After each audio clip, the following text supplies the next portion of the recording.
Hello दोस्तों, welcome to my YouTube channel Vidya Vatika. आज हम इस वीडियो के माध्यम से पूरा नवंबर 2025 का सारे करंट अफेयर को कवर करेंगे, जिनमें सबसे पहला करंट अफेयर आता है प्रसिद्ध नियुक्तियां, जो हाल ही में नवंबर 2025 में फेमस नियुक्तियां जो हुई है उनके बारे में आज हम पढ़ेंगे। उनमें पहला आता है, हाल ही में राजकुमार अरोड़ा ने 1 नवंबर 2025 को किस पद का कार्यभार संभाला? तो इसका ऑप्शन है ए CGDA, बी रक्षा सचिव, सी वित्तीय सलाहकार, डी रक्षा उत्पादन सचिव। इसका सही आंसर क्या होगा? वित्तीय सलाहकार रक्षा सेवाओं का। राजकुमार अरोड़ा इससे पहले थे CGDA के पद पे। जब वो वित्तीय सलाहकार रक्षा सेवाओं का नियुक्त किया गया तो ये पद खाली हो गया। अब ये पद किसको दे दिया गया? विश्वजीत सहाय को। इसके बारे में डिटेल्स विवरण मैंने नीचे दे रखा है कि राजकुमार अरोड़ा 1990 बैच के इंडियन डिफेंस अकाउंट सर्विस के अधिकारी थे। 1 नवंबर 2025 को मिनिस्ट्री ऑफ डिफेंस ने वित्तीय सलाहकार सेवाओं का संभाला। भारत के नए CGDA controller general of defence account जिन्होंने 1 नवंबर 2025 का पद ग्रहण किया वो कौन थे? इसका आंसर क्या होगा? सी विश्वजीत सहाय। जैसे कि मैंने अभी ऊपर ही बताया था, नया CGDA राजकुमार अरोड़ा के जगह पे विश्वजीत सहाय को बनाया गया। इसका डिटेल्स नीचे दिया हुआ है। ये CGDA का मुख्य काम क्या होता है? रक्षा मंत्रालय के वित्त, लेखा परीक्षा, पेंशन, लेखांकन आदि को नियंत्रित करना। 1 नवंबर 2025 को भारतीय नौसेना का चीफ ऑफ मटेरियल कौन बने? इसका आंसर क्या होगा? Vice admiral B Shiv Kumar. वो 1 नवंबर के नौसेना के चीफ ऑफ मटेरियल के पदभार के रूप में ग्रहण किए हैं। हाल ही में संदीप प्रधान को किस पद पर नियुक्त किया गया है? सही आंसर क्या होगा? सेबी के होल टाइम मेंबर। सेबी की स्थापना हुआ था 1992 में। इसका मुख्यालय मुंबई में है। सेबी के होल टाइम मेंबर होते हैं 4। वर्तमान में 3 मेंबर हैं, 1 सीट खाली है। और सेबी के जो होल टाइम मेंबर होते हैं उनका कार्यकाल होता है 3 वर्ष, या जब तक कि अगला आदेश जारी न हो। ठीक है, इसी के रिगार्डिंग नीचे ये सारा विवरण दे रखा है कि संदीप प्रधान को 19 नवंबर 2025 सेबी का होल टाइम मेंबर बनाया गया था। इसकी नियुक्ति 3 वर्ष की अवधि के लिए या जब तक अगला आदेश न हो तब तक। एस कृष्णन को किस बैंक का पार्ट टाइम या नॉन एग्जीक्यूटिव चेयरमैन बनाया गया है? तो इसका सही आंसर हो जाएगा क्या? जम्मू और कश्मीर बैंक का। जम्मू एंड कश्मीर बैंक की स्थापना याद रखना है 90। ये अपने पद पर 2028 तक बने रहेंगे। कि एस कृष्णन को जम्मू एंड कश्मीर बैंक का पार्ट टाइम नॉन एग्जीक्यूटिव नियुक्त किया गया। ये 26 मई 2028 तक अपने पद पर रहेंगे। अमित अग्रवाल को 21 नवंबर 2025 को किस विभाग का सचिव बनाया गया? तो इसका सही उत्तर क्या हो जाएगा? Department of telecommunication. इससे पहले थे डिपार्टमेंट ऑफ फार्मास्यूटिकल विभाग में, वहां से इनका ट्रांसफर करके डिपार्टमेंट ऑफ टेलीकम्युनिकेशन में डाल दिया गया। टेलीकम्युनिकेशन विभाग का सचिव नियुक्त किया गया है। पूछेगा कि इंटरनेशनल IDEA के काउंसिल के चेयरपर्सन 2026 के लिए किसे नियुक्त किया गया है? तो इसका आंसर हो जाएगा गणेश कुमार। ये बहुत ज्यादा ही इम्पोर्टेंट है BBI। ये अब इसके बारे में जानेंगे कि इंटरनेशनल IDEA है क्या। तो ये एक संस्था है। इसकी स्थापना 1995 में हुआ था। 14 देशों ने मिलकर किया। इंटरनेशनल IDEA का फुल फॉर्म क्या होता है? International institute for democracy and electoral assistance, जिसको हिंदी में क्या बोला जाता है? अंतर्राष्ट्रीय लोकतंत्र और चुनावी सहायता संस्थान। इसका जो मुख्यालय स्टॉकहोम स्वीडन में पड़ता है। इसके संदर्भ में क्या है कि बेस्ट प्रैक्टिसों का आदान प्रदान और चुनावी सुधार में अंतर्राष्ट्रीय सहयोग को बढ़ाता है। डॉक्टर भूपेन हजारिका पुरस्कार किस क्षेत्र में उत्कृष्ट योगदान के लिए दिया जाता है? तो इसका सही आंसर क्या हो जाएगा? कला, संस्कृति, समाज सेवा व राष्ट्रीय एकता के लिए दिया जाता है। पूछा डॉक्टर भूपेन हजारिका पुरस्कार का आयोजन कहाँ हुआ था? असम, गुवाहाटी।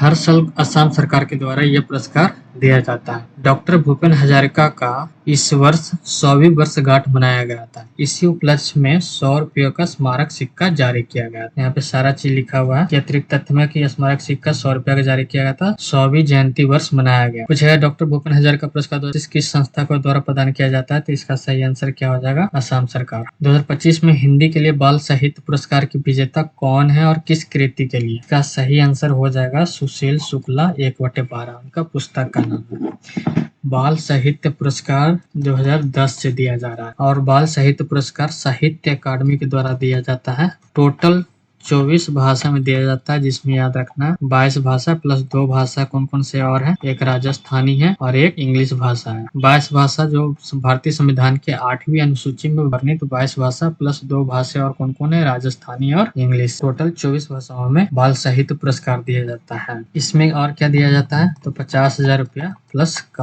काश पट्टिका दिया जाता है। ईश्वर हिंदी के लिए किसको दिया गया है? सुशील शुक्ला की कृति का नाम 1/12। ठीक है, आगे ये साहित्य अकादमी के द्वारा दिया जाता है, भारत सरकार के संस्कृति मंत्रालय के अंतर्गत आता है। और याद रखने वाली एक चीज और क्या है कि ये हर साल 14 नवंबर को दिया जाता है। 2025 में नेशनल गोपाल रत्न अवार्ड सर्वश्रेष्ठ डेयरी किसान देसी नस्लों का प्रथम पुरस्कार किसे दिया गया था? इसका सही आंसर हो जाएगा जी, श्री अरविंद यशवंत पाटिल। ये कहाँ के थे? तो महाराष्ट्र के। याद रखने वाली चीज इसमें ये है कि नेशनल गोपाल रत्न पुरस्कार 2001 से शुरू हुआ था। ये पशुपालन मंत्रालय के द्वारा दिया जाता है। ठीक है, यह पुरस्कार राष्ट्रीय गोकुल मिशन के तहत पशुपालन मंत्रालय के द्वारा ये दिया जाता है। तो राष्ट्रीय गोकुल मिशन की शुरुआत 2014 में हुआ। फर्स्ट विजेता को 5 लाख रुपया और सेकंड विजेता को 3 लाख रुपया दिया जाता है, ये याद रखें। नेशनल गोपाल रत्न अवार्ड का सीधा संबंध किस मिशन से है? तो राष्ट्रीय गोकुल मिशन से है। इसका सही उत्तर ये है। गवर्नर्स अवार्ड 2025 में टॉम क्रूज को किस विशेष श्रेणी का ऑस्कर प्रदान किया गया था? तो इसका सही आंसर होगा ऑनररी ऑस्कर। फिल्म के क्षेत्र में उत्कृष्ट योगदान देने के उपलक्ष्य में ही यह पुरस्कार दिया जाता है। इस बार ऑनररी ऑस्कर का पुरस्कार टॉम क्रूज को दिया गया था। इनका फेमस मूवी का नाम मिशन इम्पॉसिबल है। 2025 में CII क्वालिटी रत्ना अवार्ड किसे मिला? वेणु श्रीनिवासन को दिया गया था। इनकी कंपनी का नाम टीवीएस है। CII के द्वारा एक्सलेंस समिट 2025 में Venu Srinivasan chairman emeritus TVS motor company को CII क्वालिटी रत्न अवार्ड दिया गया। इसी से related CII quality Ratna award 2025 किस संगठन के अध्यक्ष एमिरेटस को दिया गया? इसको सही आंसर हो जाएगा टीवीएस मोटर कंपनी। 2025 में इंदिरा गांधी पीस प्राइज किसे मिला? तो याद रखिएगा, इसका बहुत ज्यादा ही इम्पोर्टेंट है। Indira Gandhi peace prize Michelle Bachelet को दिया गया। इंदिरा गांधी शांति पुरस्कार की शुरुआत 1986 में हुआ। ठीक है, इसमें 25 लाख रुपया कैश दिया जाता है। ये है मिशेल बैचलेट। इनको क्यों दिया गया था? तो मानवाधिकार, लैंगिक समानता, सामाजिक न्याय हेतु उनका योगदान बहुत ज्यादा था। इसी को लेकर के 2024 के लिए इंदिरा गांधी शांति पुरस्कार मिशेल बैचलेट को दिया गया है। अगला है मिशेल बैचलेट को इंदिरा गांधी शांति पुरस्कार 2025 को किस कारण से सम्मानित किया गया? तो जैसा कि ऊपर ही पढ़ाए थे, तो ये आप इसका आंसर कमेंट बॉक्स में बता दीजिएगा। मिस यूनिवर्स 2025 के विजेता कौन है? फातिमा बोस फर्नांडीज है, जिनका संबंध मैक्सिको से है। प्रथम रनर अप रहे थे प्रवीणर सिंह, दूसरे रनर अप रहे थे स्टेफनी वेसेल जो वेनेजुएला के थे। भारत की ओर से प्रतिनिधित्व कौन कर रही थी? तो मानिका विश्व शर्मा। इसको 2025 के लिए मिस यूनिवर्स इंडिया का पुरस्कार दिया गया। पूछेगा मिस यूनिवर्स इंडिया कौन बनी? मानिका विश्वकर्मा। और पूछेगा मिस यूनिवर्स 2025 कौन बना? तो फातिमा बोस फर्नांडीज। इस बार जो मिस यूनिवर्स प्रतियोगिता हुआ था वो कहाँ हुआ था? तो थाईलैंड में हुआ था। और इसके विजेता कौन थे? तो फातिमा बोस फर्नांडीज मैक्सिको की थी। इस प्रतियोगिता का थीम क्या था? The power of love. Bharat के प्रतिनिधित्व कौन करे? Manika Vishwakarma. Next, miss universe 2025 के संबंध में कौन सा कथन गलत है? प्रतियोगिता का आयोजन थाईलैंड में हुआ था, बिल्कुल सही है। प्रथम उपविजेता स्टेफनी वेसेल है, नहीं ये थे द्वितीय। प्रथम उपविजेता थे परमवीर सिंह। विजेता फातिमा बोस मैक्सिको की थी, बिल्कुल सही है। ये 74वीं थी। तो इंडियन ऑफ द ईयर 2025 में आउटस्टैंडिंग अचीवमेंट जय शाह को दिया गया था। Business Indian of the year award में business of the year award Baba Kalyani को दिया गया था। Indian of the year award CNN news 18 के द्वारा दिया जाता है, ये चीज याद रखना है। और ये हर क्षेत्र में दिया जाता है, पब्लिक सर्विस में भी दिया जाता है, स्पोर्ट्स में भी दिया जाता है, एंटरटेनमेंट में दिया जाता है, लेकिन एग्जाम के पॉइंट ऑफ व्यू से ये दोनों इम्पोर्टेंट है। Indian of the year business 2025 के विजेता कौन है? जैसे कि मैंने पहले ही बता दिया था, बाबा कल्याणी। 2025 में fire chess world cup trophy का नया नाम क्या रखा गया? इसका सही आंसर हो जाएगा विश्वनाथन आनंद। 2025 में चेस वर्ल्ड कप ट्रॉफी का नाम बदलकर विश्वनाथन आनंद कप कर दिया। यह बदलाव 5 वर्ग के विश्व चैंपियनशिप विश्वनाथन आनंद के सम्मान में किया गया है। यह घोषणा कहाँ हुआ था? पंजीगोप। इस बार ये भी पूछेगा, जाओ खिर सिंदारोव 19 वर्ष की उम्र में सबसे कम उम्र के विजेता बने। यह कथन किससे संबंधित बताया जा रहा है? AFC कप,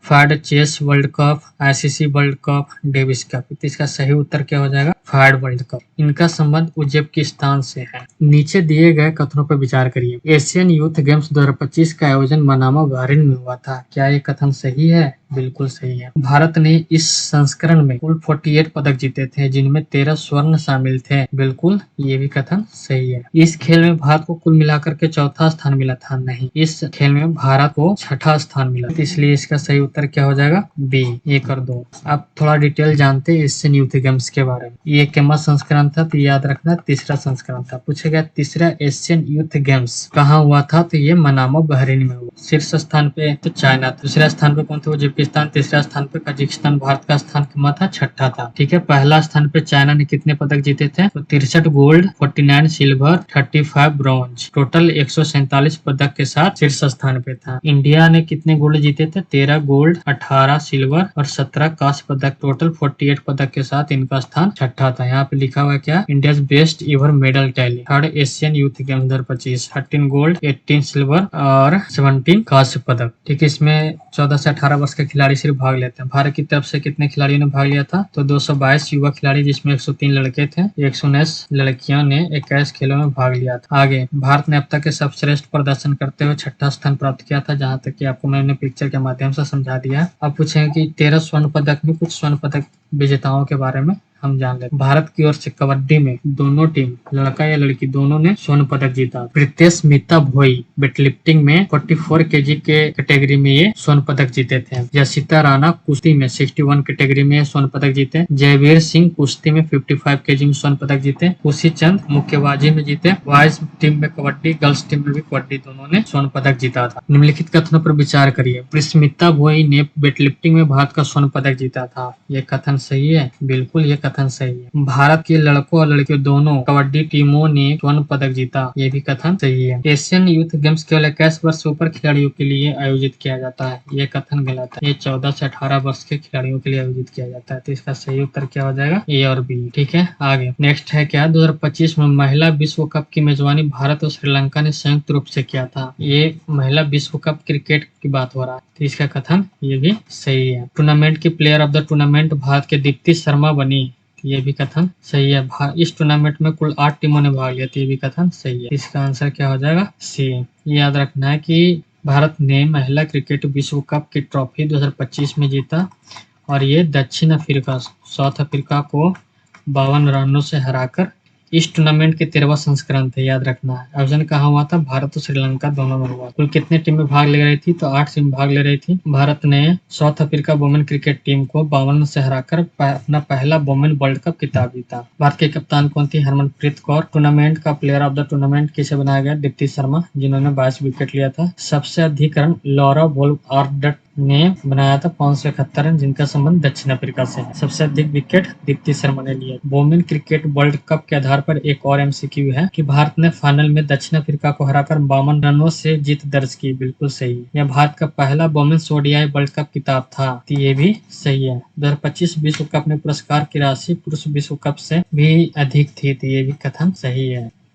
निम्नलिखित कथनों पर विचार करना। रोहन बोपन्ना पुरुष डबल्स विश्व रैंकिंग में नंबर 1 बनने वाले सबसे उम्रदराज खिलाड़ी हैं, तो इसका कथन ये सही है। उन्होंने 2024 में ऑस्ट्रेलिया ओपन में पुरुष डबल्स खिताब जीता था। ये भी कथन सही है। रोहन बोपन्ना 2025 में 45 वर्ष की आयु में संन्यास लेने की घोषणा की थी। ये भी कथन सही है। तो इसका आंसर क्या हो जाएगा? बी। लेकिन एग्जाम के पॉइंट ऑफ व्यू से कि रोहन बोपन्ना का संबंध किस खेल से है, तो वो है टेनिस से। जैसे इनका जन्म 2003 में हुआ था, इनका संबंध कर्नाटक बंगलौर से। ठीक है, ये ग्रैंड स्लैम जीते थे। 2017 में फ्रेंच ओपन जीते। 2024 में ऑस्ट्रेलियाई ओपन जीते थे। मेन डबल्स में जीते थे, मिश्र डबल्स में जीते थे। इन्होंने 26 एटीपी डबल्स खिताब जीते थे। इनके नाम से क्या रिकॉर्ड है? तो सबसे उम्रदराज ग्रैंड स्लैम विजेता, सबसे उम्रदराज पुरुष डबल्स वर्ल्ड नंबर 1। उनका अंतिम मुकाबला था पेरिस मास्टर 1000 में हुआ। उनके साथ कौन खेलने वाले थे? अलेक्जेंडर बोबी। ठीक है, यही है रोहन बोपन्ना। चार्ल्स कोस्टे किस खेल से संबंधित है? तो ये इनका संबंध साइकिलिंग से। ये इसलिए इम्पोर्टेंट है। चार्ल्स कोस्टे कौन थे? तो 1948 लंदन ओलंपिक में स्वर्ण पदक विजेता थे,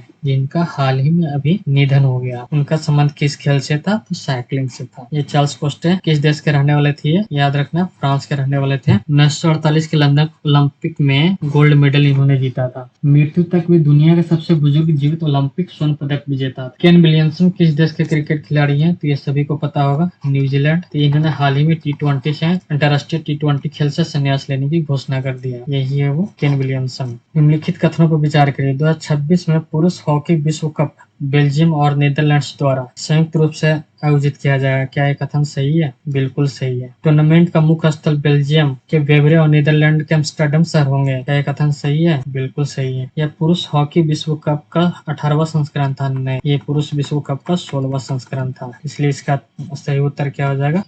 2026 का main FIH hockey world cup कहाँ होने वाला है? तो बेल्जियम और नीदरलैंड एम्स्टर्डम में होने वाला है। इसी टाइम में ही और यही जगह पे महिला women FIH hockey world cup होगा, यानी महिलाओं के भी हॉकी वर्ल्ड कप कहाँ होगी? इन्हीं दो शहरों में आयोजित किया जाएगा। या पुरुष के द्वारा आयोजित किया विश्व कप का 16 संस्करण है। इसी स्थान पर महिला विश्व कप भी उसी टाइम में आयोजित किया जाएगा। नेक्स्ट, ये भी इंपॉर्टेंट है। 2025 में ICC पुरुष प्लेयर ऑफ द मंथ के विजेता पुरुष में कौन बने हैं? तो सेनुरन मुथुस्वामी, जिनका संबंध दक्षिण अफ्रीका से। तो क्या ये कथन सही है? बिल्कुल सही है। अक्टूबर 2025 में ICC महिला प्लेयर ऑफ द मंथ विजेता लॉरा वोल्वा ऑर्डर थी। ये भी कथन सही है। इनका भी संबंध दक्षिण अफ्रीका से ही है। हाल ही में महिला क्रिकेट विश्व कप के विजेता भारत बना था, तो वो भी साउथ अफ्रीका को हराकर ही बने आगे। इसका सही उत्तर क्या हो जाएगा? 1 और 3। इंटरनेशनल क्रिकेट काउंसिल के द्वारा दिया जाता है। अक्टूबर 2025 में पुरुष में बने थे मुथुसामी सेनुरन और महिला बने थे लॉरा वोल्वा। एशियन आर्चरी चैंपियनशिप 2025 से संबंधित निम्न कथन देखें। महिला क्रिकेट व्यक्तिगत श्रेणी में अंकिता भगत ने स्वर्ण पदक जीता। क्या ये कथन सही है? महिलाओं क्रिकेट श्रेणी में अंकिता भगत ने स्वर्ण पदक जीता। ये भी कथन सही है। कुल 29 देशों के लगभग 207 खिलाड़ियों ने भाग लिया था। बिल्कुल सही है। यह चैंपियनशिप 20 से 28 नवंबर 2025 का आयोजित किया गया था। ये गलत है। इसका आयोजन 8 से 14 नवंबर को हुआ। क्या सही उत्तर क्या हो जाएगा? ये है। क्या था 24वां एशियन आर्चरी चैंपियनशिप कहाँ हुआ था? तो याद रखना, ढाका बांग्लादेश में आयोजन किया है। टोटल 29 देश के 207 खिलाड़ी भाग लिए थे। भारत ने 10 गोल्ड मेडल जीता। भारत ने 10 मेडल जीता था, जिसमें 6 गोल्ड मेडल थे। महिला रिकर्व में तब भगत ने गोल्ड मेडल जीता था। याद रखना वाली चीज है। 2025 में वैलेंसिया मोटो GP के विजेता कौन थे? तो इसका आंसर हुआ मार्को बेजिची। पहला T20 ब्लाइंड विश्व कप किस देश में आयोजन किया गया था? तो भारत में हुआ था। विजेता भी भारत ही था। को हराया था तो नेपाल को हरा के भारत T20 ब्लाइंड विश्व कप जीता थे। इसी से रिगार्डिंग ये है। पहला संस्करण 2024 में हुआ था। मेजबान भारत थे और ये भारत ने जीतकर इसका इतिहास रच दिया था। इसी से रिलेटेड एक और MCQ है। निम्न कथनों में विचार कर। पहला महिला T20 विश्व कप 2024 में हुआ था। क्या कथन सही है? बिल्कुल सही है। इसका आयोजन वर्ल्ड ब्लाइंड क्रिकेट काउंसिल के द्वारा किया गया था। ये भी सही है। इसके विजेता इंग्लैंड नहीं था, इसके विजेता भारत था। इसका सही उत्तर क्या हो जाएगा? B। 2025 के अनुसार भारतीय क्रिकेट टीम का ऑफिशियल कलर पार्टनर किसे बनाया गया? तो इसका सही उत्तर हो जाएगा एशियन पेंट। इससे पहले JSW पेंट थे, लेकिन अब उसके जगह पे एशियन पेंट को भारतीय क्रिकेट टीम का ऑफिशियल कलर पार्टनर बनाया गया। कुछ और देख लेते हैं। जर्सी या लीड स्पॉन्सर किसे बनाया गया? Apollo tyre. और ऑफिशियल कलर पार्टनर किसको बनाया गया? एशियन पेंट को। ये दोनों याद रखना कि जर्सी या लीड स्पॉन्सर में किससे बनाया गया? अपोलो टायर को। और ऑफिशियल कलर पार्टनर किसको बनाया? एशियन पेंट को। 2025 में वर्ल्ड जिu जित्सु चैंपियनशिप में भारत की महिला खिलाड़ी प्रज्ञा जोशी ने कौन से वर्ग में कांस्य पदक जीता? याद रखना, ये 70 kg वर्ग में। वर्ल्ड जिu जित्सु चैंपियनशिप 2025 कहाँ आयोजन किया गया था? बैंकॉक, थाईलैंड में इसका आयोजन किया गया था। और इसमें भारत की तरफ से प्रज्ञा जोशी ने 70 kg वर्ग में कांस्य पदक जीता था। इसके अलावा भारत के 10 वर्षीय युवा खिलाड़ी जिसका नाम है जियोवाना डी सिक्वेरा ने भी विश्व स्तरीय जित्सु में ब्रॉन्ज मेडल जीता, जिससे भारत को एक और अंतर्राष्ट्रीय सफलता मिली। इसी से रिलेटेड एक और MCQ देखते हैं। कौन सा युवा भारतीय खिलाड़ियों ने 2025 में वर्ल्ड प्रोफेशनल जिu जित्सु में ब्रॉन्ज मेडल जीता? युवा खिलाड़ी की बात करेंगे। सही उत्तर होगा जियोवाना डी स्क्वेरा।